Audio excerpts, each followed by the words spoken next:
God himself, okay, would actually give his life for me so that I could be saved and don't have to die in the end.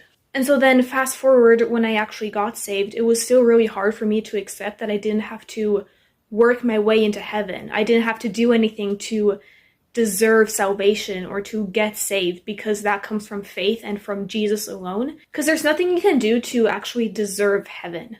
Nobody deserves heaven, if we're being honest. We all don't.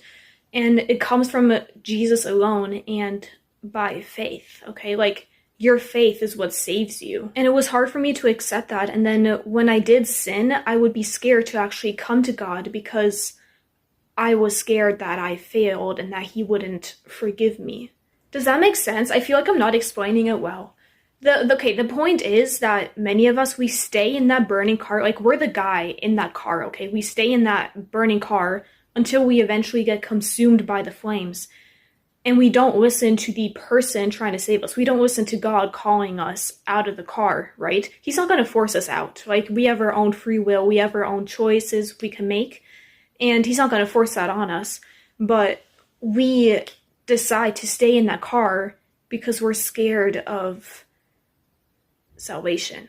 And I just want to say, if you are in that situation, stop trying to focus on yourself and your own strength and like what you can do to prove to God you're worthy of heaven, because you're not, okay? I'm not, you're not, like, no one is. You just got to focus on Jesus. God is a loving and a forgiving God, and like, he did die for you. He died for me. He died for everyone. And if you were the only person on earth to exist, he still would have done the same, because he loves you more than anything. Like, I don't really know how else to explain it. I still don't understand it, okay? Like, his mercy and kindness is beyond understanding, but we just have to trust what he said, and we have to put our faith in what Jesus did on that cross for us.